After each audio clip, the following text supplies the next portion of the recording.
Айша! Ауруханада Архат сен білесің ғой? Оған не болды? Архат сен Не болды деймін сен? қасында болдың ғой сен менің. Қалай қасында болдың сен? Не? Арақты шеп, қуайын дегенсің ба, Айша? Қайдағы арақ? Мынаны кім ішкен? Мен білмеймін.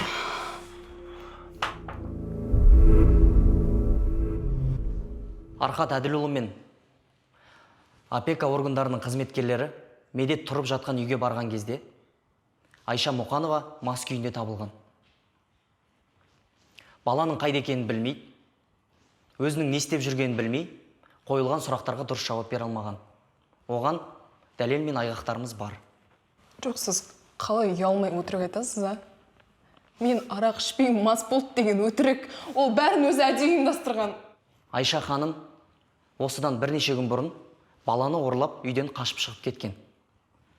Ал оған хабарласпақ болған Архат Әділұлына еш жауап қатпаған. Баланы ұрлаған үшін де заң алдында жауап беруі тиіс. Ал мен неге қаштым? Сіз соны неге айтпайсыз, а? Неге сұрамайсыз сіз? Архат Әділұлы осы күнге дейін күнде, бір күн емес күнде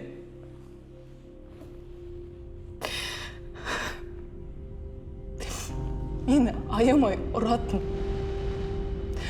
Осы уақытқа дейін шыдап келдім. Осы күнге дейін шыдап келдім. Бірақ ол баламды ұрып бастады. Менің қашудан басқа амалым болған жоқ. Осы әрекетімді білсе, ол мені тіпті өлтіріп қоятын еді. Қашқан себебім де сол. Егер шынымен де сізді ұрған болса, дәлеліңіз бар ма? Неге тәртіп сақшыларына хабарласпадыңыз? Міне, құрметті сот. Айыпталушы Айша ханымның сөзі еш дәлелсіз. Нағыз жала жабу деп түсінерсіз. Осыған дейін Медет Архатұлы түрлі вирустарды жұқтырып, ауруханада емделіп шыққан. Оның толықтай емін әкесі төлеген. Ал сол ауруға әкеп соққан анасы Айшаның салғырттығынан. Оны кір, лас, суық жерде ұстаған. Сол жерде тамақтандырған. Сондай-ақ Айша Мұқанова еш жерде жұмыс жасамайды. Ішімдік ішеді. Ес-түсінен айырылып, өз-өзіне жауап бере алмайтын болғандықтан, оны аналық құқықтан айырып, балаға жақсы қарайтын адамға, яғни Архат Әділұлына баланы берулеріңізді сұраймын. Бұның бәрі өтірік. Бала ешқандай вирустық аурумен ауырған жоқ. Архат, сен қандай оңбаған адамсың, а? Сен не тіліңді жұтып отырсың, айтса бірдеңе. Не мынау спектакль? Сот залында сабыр сақтаңыз. Қорғаушы сіз болдыңыз ба? Иә, құрметті сот. Айша Бақытжанқызы, сіз не дейсіз?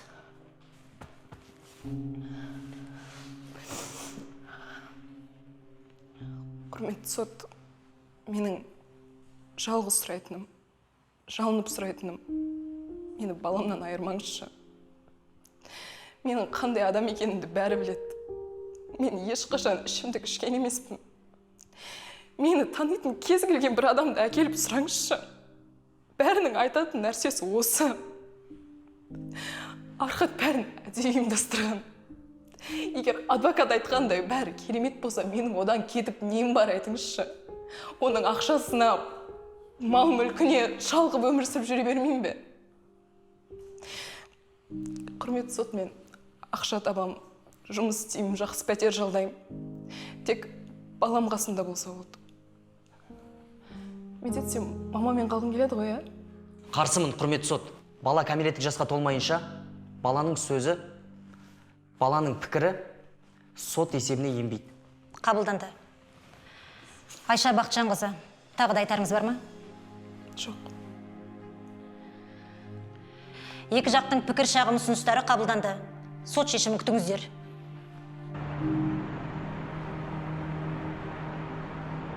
Сот шешімі бойынша Айша Мұқанова аналық құқығынан айырылмайды.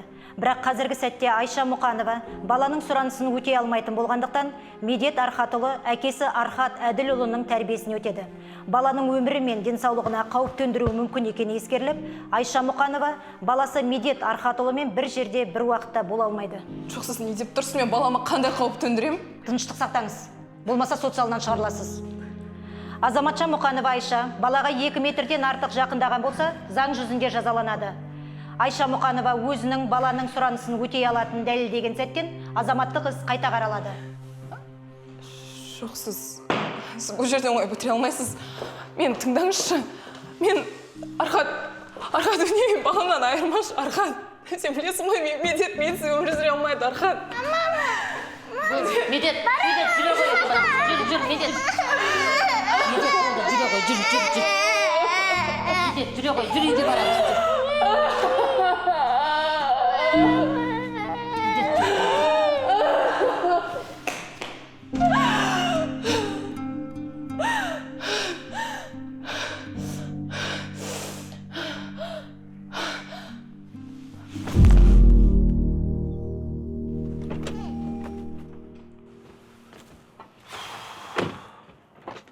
Медет, бол енді, қой, жүр. Қоймай, мамаға барам. Барасың мамаңа сосын, не болды сонша? Сенімен созылып тұратын уақыт жоқ, болшы. Жан, қалай не тұрқаңды өтермейсің? Бос емес болды, не істеп жүрсің мұнда? Медет, бол деймін саған, жүр. Медет мұнда не істеп жүр? Қалай не істеп жүр? Өзің үйіне келіп, несіне қалып тұрсың ғой? Айша да келді ма не? Жан, не керек саған? Мен саған айттым ғой мына жерге, жолама, үйіме жолама деп. Сен телефонды көтермеген соң келдің мен. Сендер не қосылдыңдар ма не? Жоқ, баламды алып келдім, все. Не үшін? Айша сосын иттей болып келеді. Ол не істейсің? Жанна, басты қатырмаш. Қалай басты қатырмаш? Сен бала қарай алмайсың, шешесіне апарып бер оны. Мен жыныма тимейді мен саған, не? Жақсылықпен кетіп қал қазір, айтпесе жаман болады, құқтың ба? Бар. Балам, жүрші болды қырсықпай. Кірші үйге. Болыпты, жарайды, отыра бер іште. Мен кеттім үйге. Медет, балам, тыныш, сабыр сақтаңыз. Бәрі дұрыс па? Ешен үзіп тұрған жоқ па? Балам қайда? Балаңызды күйеуіңіз алып кетті. Бір жасы уайымдамаңыз. Су ішіп алыңызшы. Баламды көруім керек. Сабыр сақтаңыз. Тоқтаңызшы. Не болып қалды? Сіз неге ондай шешім қабылдадыңыз? Барлық сұрақтарға жауап айтылды. Шешіммен келіспесеңіз, арыз жазуыңызға болады. Арыз, өтініш ештеңе мені қызықтырмайды. Сіз маған мынаны айтыңызшы. Сіз де әйелсіз ғой. Бәлкім ана да шығарсыз. Әділетсіздікті көре тұра қалай көз жұма салдыңыз. Шыр-шыр еткен баламның дауысын естідіңіз ғой. Олар бәрін әдейі ұйымдастырған. Сіз соларға қалай сендіңіз? Әлде олар сізді де сатып алды ма? Айтыңызшы. Мен ішетін адамға ұқсайын ба? Маған қараңызшы, мен ішетін адамға ұқсайын ба? Айша, сіздің күйеуіңіздің алып келген дәлелдері сізді аналық құқықтан айыруға жеткілікті еді. Мен сізді түсінгендіктен мүмкіндік бердім. Егер шынымен Архат Әділұлы көрсеткендей болмасаңыз, дәлелдеңіз. Балаңызды қайтарып алуға күш салыңыз. Оның мүмкіндігі бар, менің ондай мүмкіндігім жоқ. Бәрімізде мүмкіндік бар. Егер балаңызды шынымен қайтарып алғыңыз келсе, мүмкіндік жетеді. Егер олай ете алмаймын, қауқарсызбын десеңіз, күйеуіңізге қосылыңыз. Балаңыздың қасында болыңыз. Сұрақ бар ма? Жоқ. Сау болыңыз.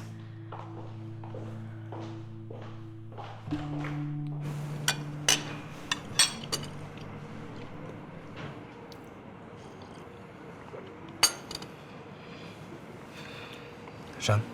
Ау. Сен кеше маған нақты жауап бермедің ғой? Не жайында? Менің кешегі ұсынысым жайлы. Есіңнен шығып кетті ме? Жан, енді ты же это на эмоциях сказал. Ондай шешім үшін бізге әлі уақыт керек деп ойлаймын. Енді оны басқаша қалай айтады? Кеше менің әр айтқан сөзім жүректен шықты. Әлде күмәнің бар ма не? Жоқ, күмәнданбаймын ғой. Мен сені қатты жақсы көремін. Айтпақшы, менде саған сыйлығым бар.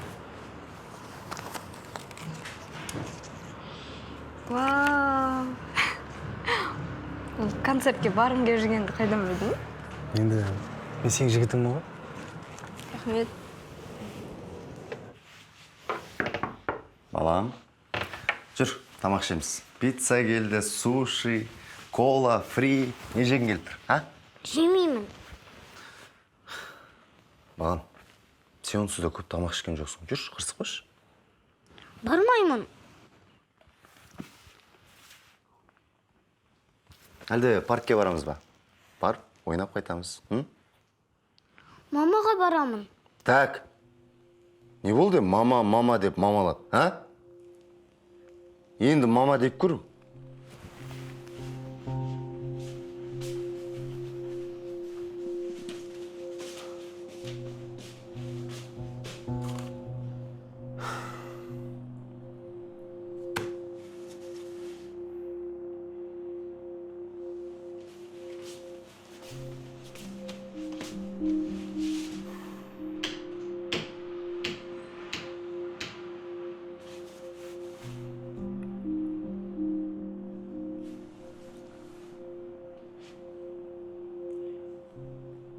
Алло, мам, қайдасыз? Үйде? Медет қайда? Сол медеттің шаруасымен хабарласып тұрмын, мама. Не болып қалды? Ауырып қалды ма? Жоқ, бірақ тамақ та ішпейді, комнатасынан да шықпайды, бір қырсық бітті бар ғой. Сіздерге апарып тастайын деп едім, ертең оның үстіне жұмыс. Жоқ. Архат. Әкең баланы алып қойғанымызды білмесін. Әйтпесе бәрін қопарады. Айша кетіп қалды деп ойлап жүре берсін. Білейін, мам, мен не істеймін мен? Енді бірдеңе етіп бүгінге алдандыр, ертең бақшаға апарасың, кешке өзім барам. Бірақ үйге әкелме мүлдем. Ұқтың ба? Иә, ұқтым.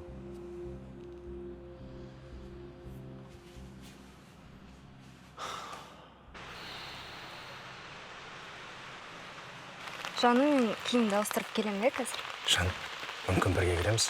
Ата-анаңмен танысатын жақсы мүмкіндік па? Болады әрине, бірақ үйде папа жоқ, тек мама. Жарайды онда. Гүлсіз, түксіз кірген ұят болар, е? Иә, негізі сендердің басқаша танысқандарыңды қалай едің? Ресми түрде дегендей. Жарайды, сен онда барып тез киініп кел. Иә, давай. 2 сағатқа жоқ болып кетпеші. Иә.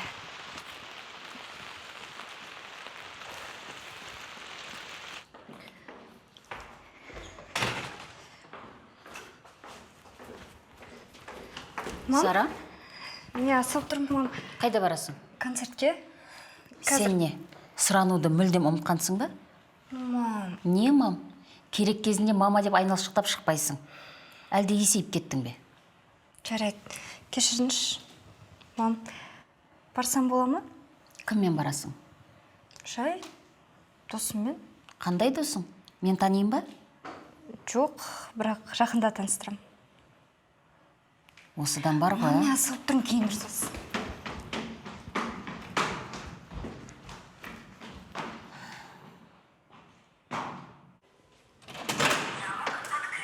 Архат, сөйлесейікші. Не керек саған? Медет үйде ма? Бір көріп қайтайыншы. Тыныш, Артур. Өйтесің. Не? Архат, адам сияқты сөйлесейікші. Медетті қинамашы, оның қазір қандай халде екен мен білем. Айша, сен сот үкімін ұмытып қалдың ба не? Әлде есіңе түсірейін бе? Саған балаға жолауға болмайды. Заңмен қудаланасың. Білем, білсем де келіп тұрмын. Архат, мен медетсіз өмір сүре алмаймын, ол да менсіз. Қойшы, Айша. Медет сен тіпті есіне де алып отқан жоқ, сағынған да жоқ сен. Оған білесің бе, сенің апарған ана бомжатинге қарағанда өзінің үйінде ыңғайлы, ұнайды. Сен лучше бар да жұмыс істе, ақша тап, сосын ана ішкеніңді қой. Архат, бұның бәрі өтірік екенін сен білесің ғой. Айша. Архат, бір рет көрейінші. Айша деймін саған. Не ұрма тиме, қазір полиция шақырып келші. Архат, Кет деймін саған. Архат. Кетші деймін.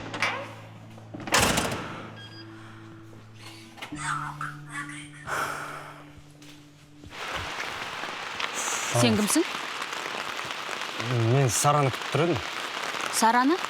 Не үшін күтіп тұрсың? Қалай айтсам екен, сәл ыңғайсыздау болып қалды. Сараны қайдан танисың? Тәте, мен Сараның жігітімін. Не? Менің қызымның жігітісің бе? Иә. Ой, бейшара. Сен мына түріңе, үсті басыңа қарадың ба? Тыныштықпен мына жерден кет. Әйтпесе полицияға звондасам, түрмеден бірақ шығарам. Одан кейін одан аман есен шығуың екі талай. Не аңқау қызды алдап уысыма түсірдім деп тұрсың ба? Құрт көзіңді бұл жерден. Тәте, мен сіздің қызыңызды сүйемін ғой. Біз бәріне бірге жетеміз, неге олай дейсіз? Мен сенмен адамша сөйлесіп тұрмын. Хотя сендей бейшарамен сөйлеспей-ақ, бірақ звонок жасасам жетеді. Менің қызымнан аулақ жүр. Құрт көзіңді. Мам, ұялмайсыз ба, не дедіңіз? Мен шындықты айттым.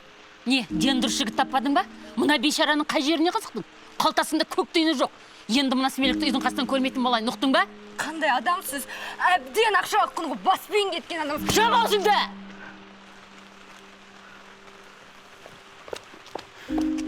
Жек сырын неме?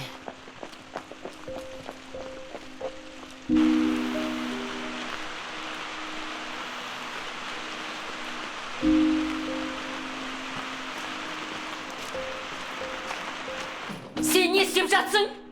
Мен бұл үйде бір минутта тұра алмаймын сіздің жаныңызға. Шыныма тиме! Сенің басың істей ма? Стик, я сама знаю, с кем жить и как жить. Сіз сияқты жауызбен бір минутта осы үйде тұра алмаймын. Тоқта, мен саған рұқсат берген жоқ. Меня тошнит от вас. Кетсең қайтып келме!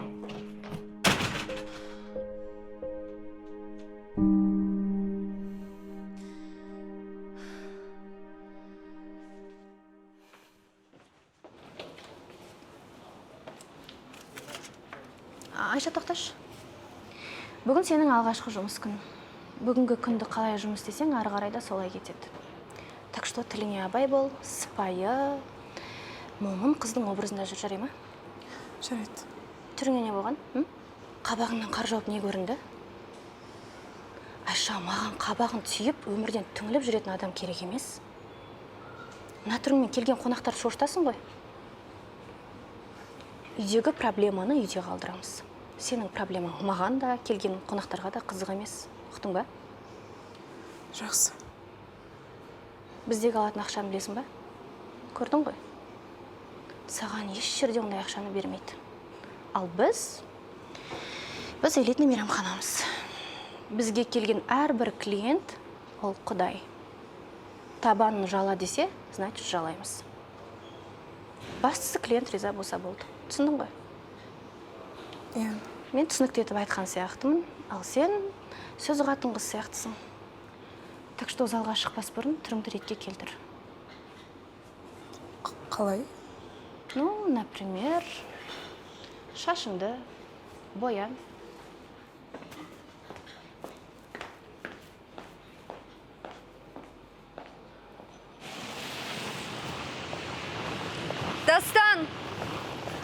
Дастан, тоқташ. Сара, үйіңе қайтпа.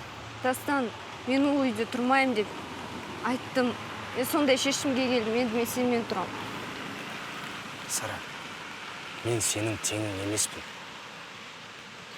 Ты же хотел на мне жениться. Вот тебе и шанс. Жаңа өзің естідің ғой? Мамаң айтты ғой. Мен мамамның мен сезімдеріме қатысығанша, сен менімен тұрайын деп жатсың ғой. Ол менің шешімім, менің сезімім, түсінесің ба?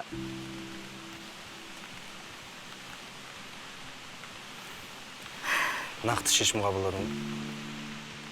Сен өзің айттың ғой, біз бірге көтерілеміз деп. Енді бірінші сынақтан осылай барлығын тастай салайын деп тұрсың ба? Если так, так и скажи мне. Жоқ. Мен сені ешқашан тастамайым.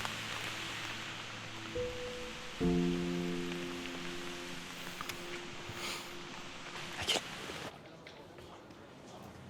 Қайырлы күн. Біздің мейрамханаға қош келдіңіз. Сізді көргенімізге қуаныштымыз. Меню бойынша тапсырыс аласыз ба, әлде басқа бір қалауыңыз бар ма? Сәлем. Сен жаңадан келген қызсың ба? Иә, бүгін бірінші күнім. Не қалайсыз? Бізде менюде... Менюді қоя тұршы. Есімің кім? Қазір бір минут.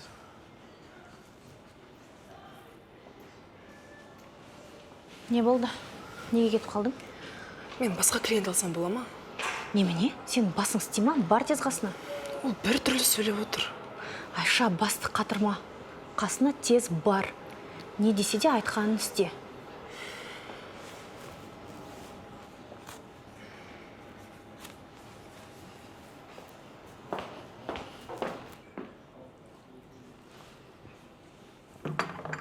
міне сіздің тапсырысыңыз. Қой етінен сорпа және салатыңыз. Мен тапсырым басқа ғой, сұлуым. Сіз осыларға тапсырыс бердіңіз ғой. Тағы басқа тапсырыс қабылдашы. Жақсы, не қалайсыз? Несін аласың? Бізде менюдегі... Құлағыма жақынырақ айтшы. Жіберіңіз. Ух, какая горячая. Не істеп тұрсыз? А! Ты что делаешь, с***? Шақыр администраторды. Админ! Не істедің? Тез кешірім сұра. Не мынау бассыздығы? Қайда адамдар жиналған өңкей сүмелектерді. Сіз өзіңіз... Жап аузыңды. Тез кешірім сұра дедім ғой саған. Бол. Кешіріңіз, бұл қыз енді бізде жұмыс жасамайды. Кешіріміңіз үшін біздің мейрамханада бір апта бойы тегін тамақ ішсеңіз болады. Және де сізге ең үздік даяшы қызмет көрсетеді. Ал сен кет бар. Мұндай ресторандарын құрсын. Келмеспін енді. Нағыз ешаққа кетпейді, мен бәрін көрдім. Мына азамат мына қызға қол жұмсап, аузына келгенін айтып отырды. Егер бұл қыз жұмыстан шығатын болса, заң жүзінде қолданасыз. Мен куәлік етемін. Қызметкерлерін келушілерге басқа мақсатта қолданып, бұнда ұятсыздыққа бой алғаны үшін заң жүзінде не болатынын айтайын ба? Да идите сен нам. Тоқтаңызшы.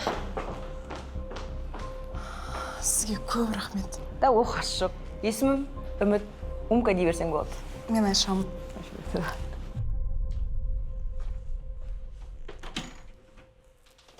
Сәне,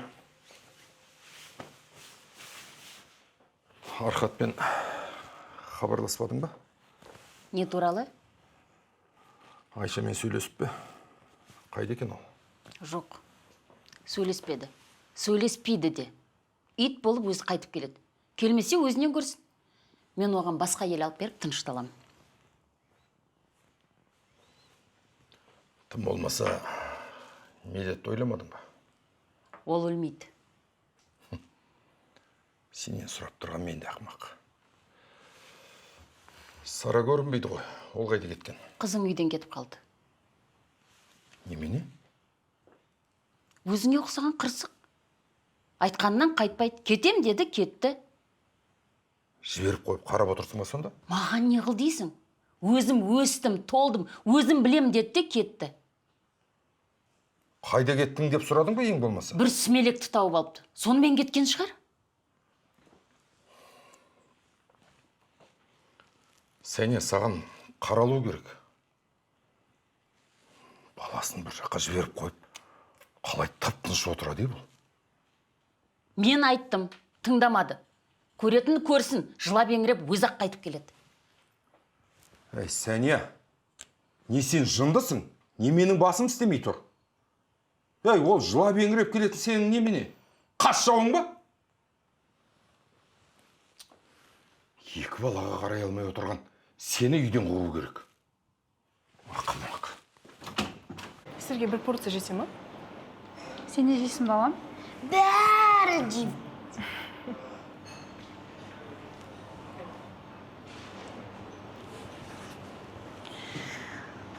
Жақсы, сіздер тыңдай беріңіздер, мен қазір келемін.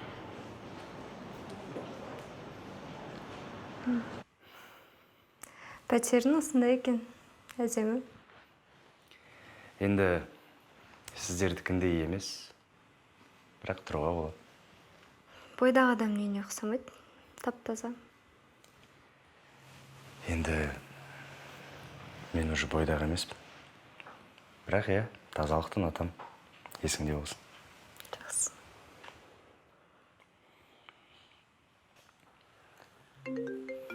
Қазір.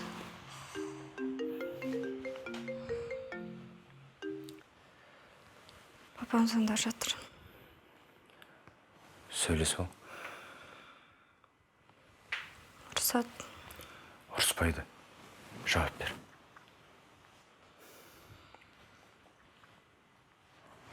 Алло, пап. Қызым, сен қайдасың? Менде бәрі жақсы, уайымдамаңыз. Қызым, сен ақылдысың ғой. Папаң саған сенеді. Сенім артады. Ақымақтық жасамайсың ғой о. Оны білем. Кездесіп дұрыстап сөйлесейік. Жақсы. Офисқа келе аласың ба? Қазір келем. Әне көрдің бе? Ұрысқан жоқ ешкім. Рахмет қолдауың үшін. Осы үшін жақсы көрдім ғой сені. Жақсы, мен папаға барам. Барасың ба сен? Әрине. Енді біз ерлі зайыптымыз ғой. Қалай жалғыз жүресің? Жүр.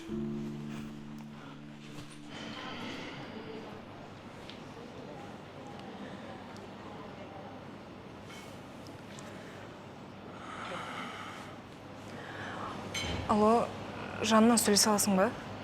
Ал, айта бер, что там? Жанна, мен үйге бардым, Архатпен сөйлестім. Ол маған медетті көрсетпеймін, онымен сөйлестірмеймін деді. Дурот. Жанна, маған сен көмегің керек. Не істеймін, айтшы?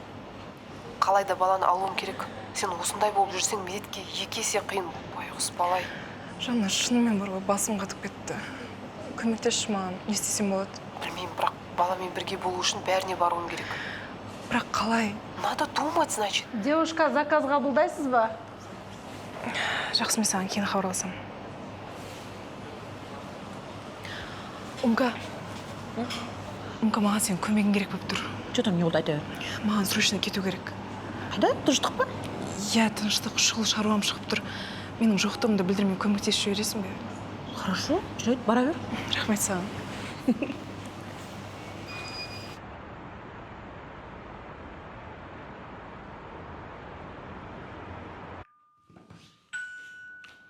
Қазір, бара жатырмын.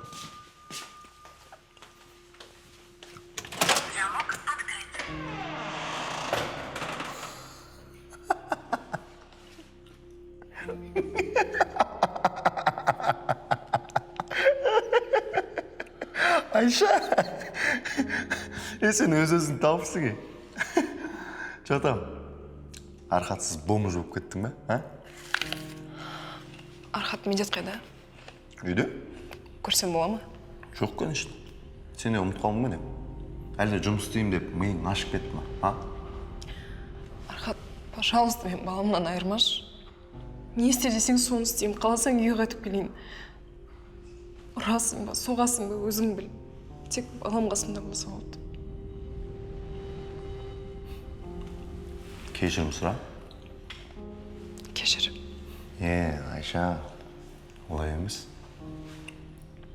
Шын жүректен сұрашы.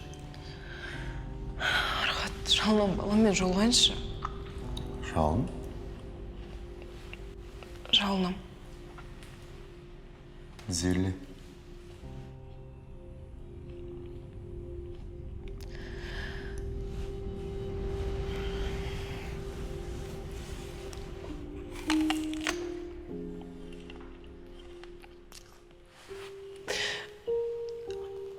Архат, мені кешірші.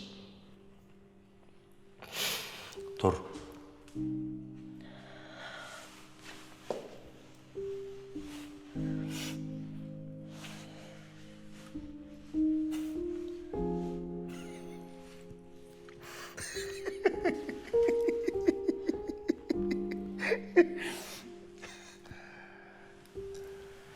Короче, 5 минут уақытың бар. Шай бәрі дайын тұратын болсын, ұқтың ба? Сосын тағы да бір ырғыңдағаныңды көрім. Шыққан жеріңе қайтадан апарып тастаймын.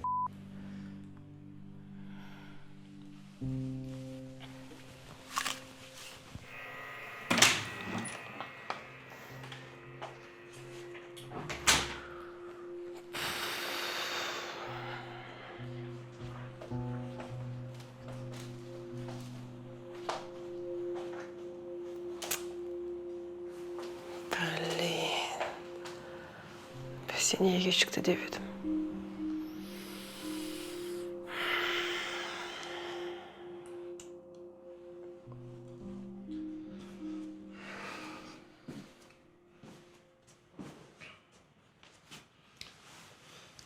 Қызым, шешең сені бір жігітпен кетіп қалды деді ғой. Ол кім?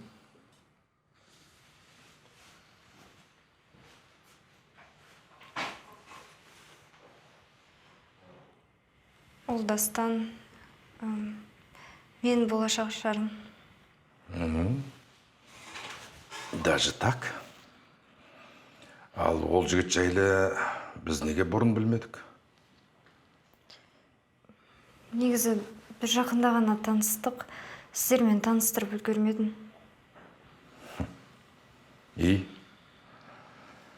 Танысқандарыңа аз уақыт болған жігітпен кетіп қалғаным дұрыс деп ойлайсың ба?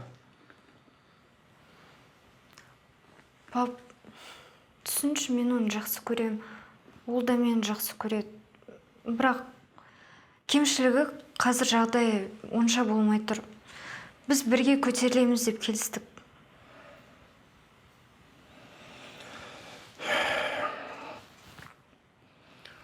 Мәселе ақшада емес, қызым. Кезінде мен де сенің анаңды алуға барғанда тақыр кедей едім. Ал ол керісінше бай қуатты адамның қызы еді. Анаңның жүрегін жаулап алу үшін, ата-анасының разылығын алу үшін мен барын салдым. Оларға теңесу үшін күндіз түні жұмыс істедім. Бірақ маңыздысы ол емес екен. Маңыздысы ол сендердің екеулерің. Екеуінің араларындағы бір-біріне деген сенім. Егер сенімге бір рет сыза түссе, оңай болмайды. Байлыққа жету оңай, қызым. Ал сезімге, шаңыраққа ие болып қалу оңай емес. Егер Дастан... Ассалаумағалейкум, Әділ аға. Өзара әңгімелеріңізге араласқаным үшін кешірім сұраймын. Бірақ мен қызыңызды міндетті түрде бақытты қыламын. Бұл менің жігіттік сөзім. Еш алаңдамаңыз.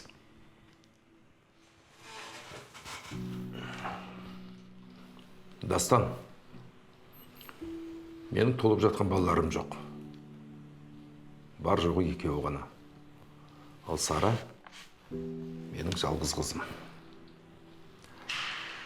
Сенің жігіттік сөзіңе сенейін.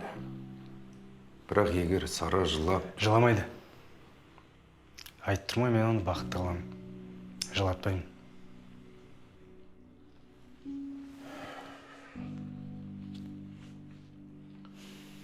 Үйлену оңай, үй болу қиын. Отбасын құрам деп жүріп, отбасып қалмасаңдар болыпты. Балам?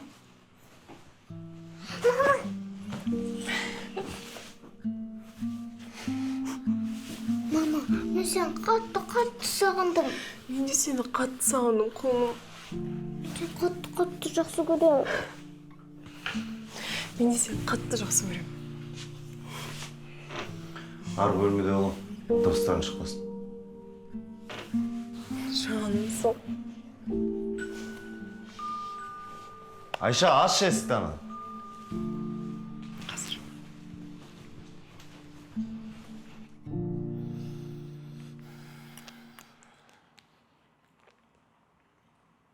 Ал Архат, Тез айт, асығыспын. неғып трубканы көтермейсің? Бізге срочно сөйлесу керек. Қазір барсам бола ма саған? Подругаң сағынсаң үйге кел. В смысле? Айша үйде ма? Я, давай сосын сөйлесейікші, бос емес.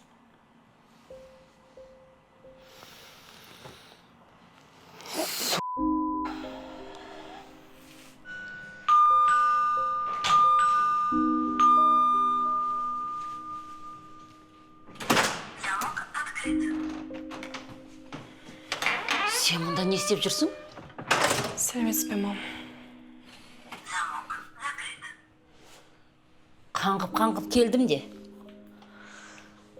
Қайтып келерің бар, неменеге кетесің керіліп? Төрлетіңіз.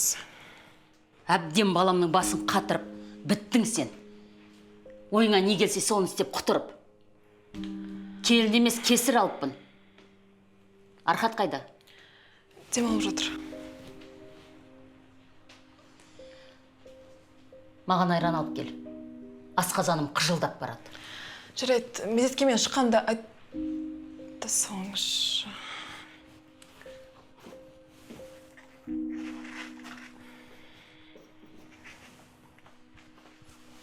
Балам, не болып қалды? Кім ол? Ештеңе, ешкім, жай.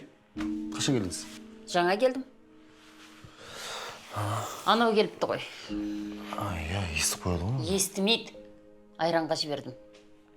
Неменеге оны үйге кіргізесің, а? Жіберу керек еді қаңғытып. Өзің кимдерін әрең сүйіп тұр.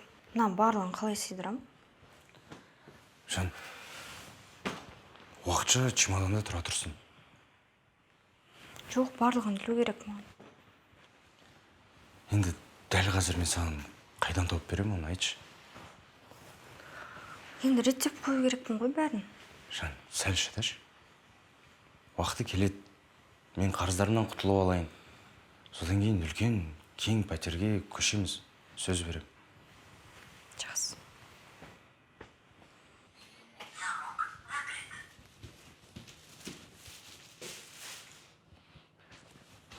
Мам, Ау, қайда болдың? айран алып келдім. Әжең қайда? Білмеймін, әжені көрмедім. Сен қорқып кеттің бе? Я, кетпеш енді. Жаным сол, уайымдама. Қазір бірге отырып шай ішеміз, жарай ма?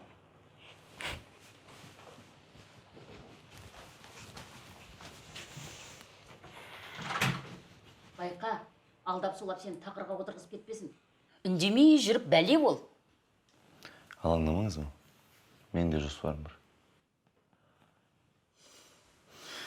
Пока что жұмыстарымды, бизнесін бәрін реттей берем. Сосын баламды аламын да кетем. Жұмыстарым реттелгенше виза да дайын болады.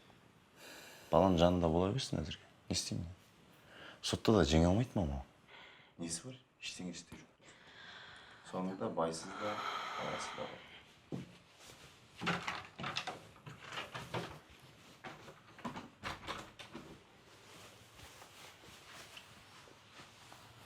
Мам, тамақ ішеміз ба? Жоқ, балам. Менің саған айтар маңызды әңгімем бар.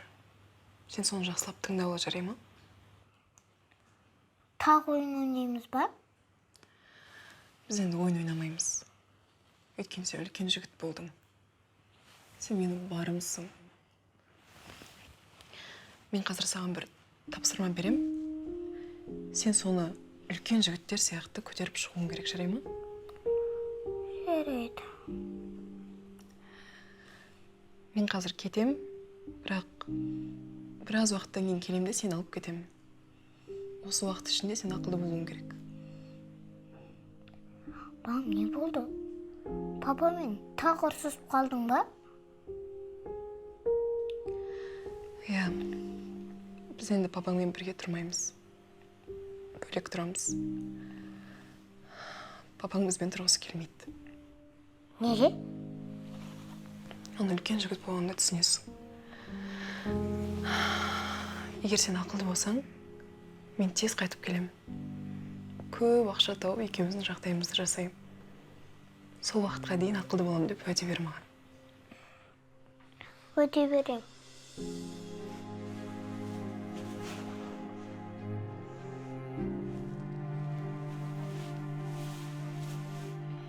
Мам, мен сені қатты жақсы көрем. Мен де сені қатты жақсы көрем.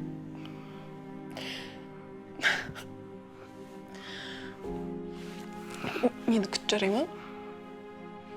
Уәдеңді бұлжытпай орындаймын.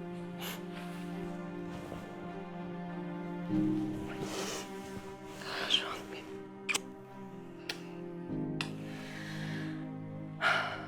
Жарайды, мен кеттім.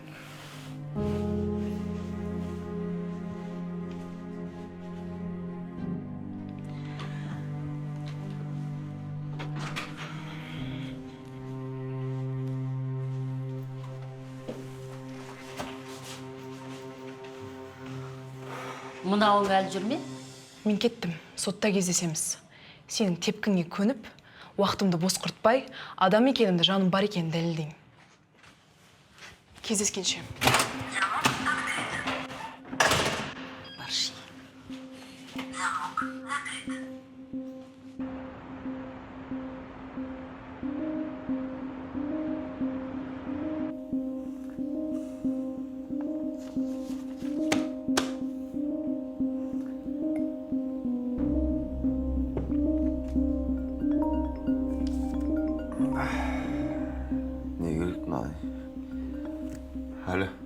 Не керек? Архат сөйлесу керек. Не айтасың? Тағы да сол медет сенің балаң емес дейін деп тұрсың ба, а?